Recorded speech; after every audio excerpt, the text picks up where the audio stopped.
everybody, welcome to The Process. I'm Madison Carter, your host, and today I'm here with Pablo Aguilar, a junior filmmaker at Columbia, Yes. all the way from Ecuador. So just jumping right into your time at Columbia, what do you think has been your most informative or challenging class here? What have gotten the most out of Columbia? When it was my first semester, I didn't really know what classes to take. I didn't really know how the structure of a film major was. So I just took every class that I thought, oh yeah, it'll be interesting to learn that. I'm supposed to just follow the directing path, but I just took those classes because I thought that would help me, and it really did. Thanks to the production design class, I now have an idea of how to make my videos look better than I wanted them. And lighting one also, it really helped me just know how it is to make something look good.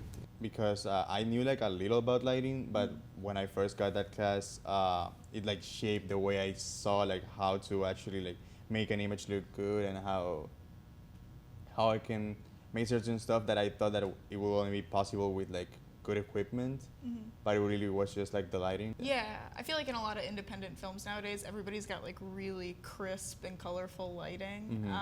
So it's just interesting how that's kind of shaped what modern independent filmmaking looks like, I think, on the college level.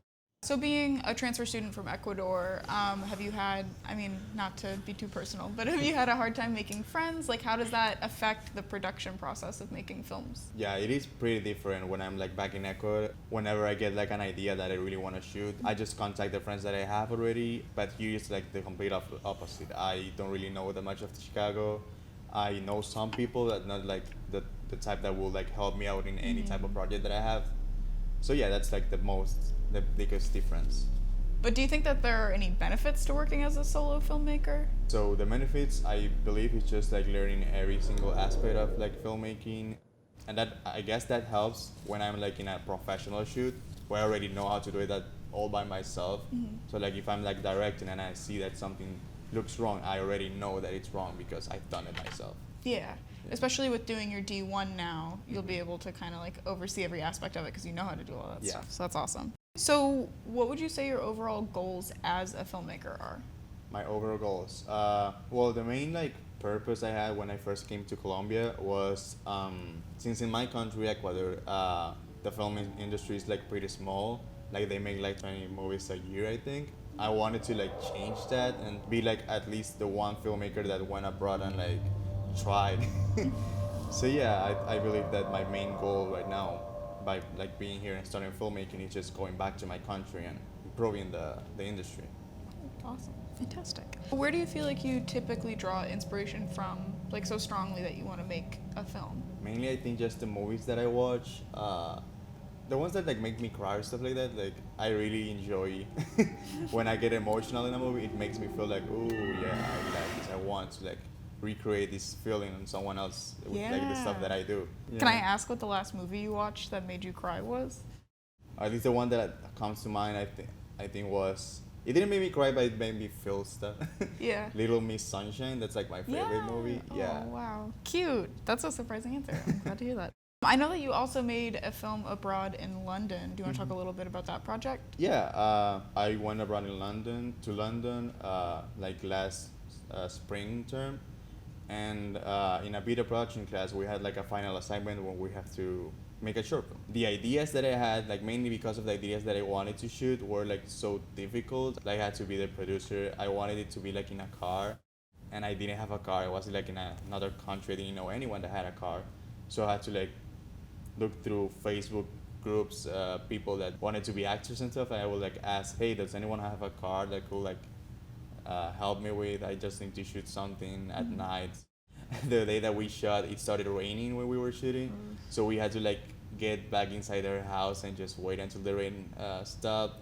We had crackers and tea while we talked about her projects, and it was fun. The whole experience, just feeling I did this whole thing because I just wanted it to be that way. I just could have made it more easier for me. I just did it because I wanted it to be like that. Yeah, you had a vision Yeah. and you were like, Mhm. I'm just going to make it happen. Yeah. Awesome. Okay, cool. And I know before you even got to London, you were having troubles getting out of South Loop and you were actually stranded in Yeah. Chicago for a couple months. Yeah. And that was how I got interested in your filmmaking because I saw your collection of like short hotel films. So I wanted to have you talk a little bit about that. Yeah, so when I applied to go to London, I had to like give my passport out, like send it to New York, I think. And because of the, I believe the government shutdown, my passport took like 2 months to like just get back to me. During that time, when the semester ended, I had to be basically kicked out of my residence because the semester ended. So I had to like go to a hotel and just wait. I stayed for a month in a hotel just waiting for my passport to come. I lost my flight back to Ecuador for like the holidays. So I just stayed here and I didn't have anything else to do. So that's when I had the idea of like one day just shooting a small film of myself inside the hotel room that I was in. I got like a lot of feedback, like a lot of like people said, hey, I really like this. Can you make more? And I was like, yeah, I guess so. Like I don't really have anything else to do.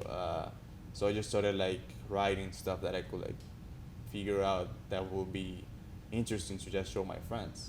Fantastic. And then, so do you want to talk about like your upcoming project that'll be debuting or? Yeah, it's in Spanish, but it will have English subtitles. It's called The Keys, llaves. It's a short horror about a couple who went on a date, and when they're going back to their car, the boyfriend forgot the keys to the car. So he has to go back to the restaurant where they had the date, and the girl is just waiting for him outside in this parking lot next to the car, and some spooky stuff happens. So yeah. That's a pretty classic horror film bad decision, Yeah. I feel like. Well, thank you so much for joining me today. I'm Thank really you. looking forward to The Keys. And yeah, thanks again. Thank you. Okay, bye.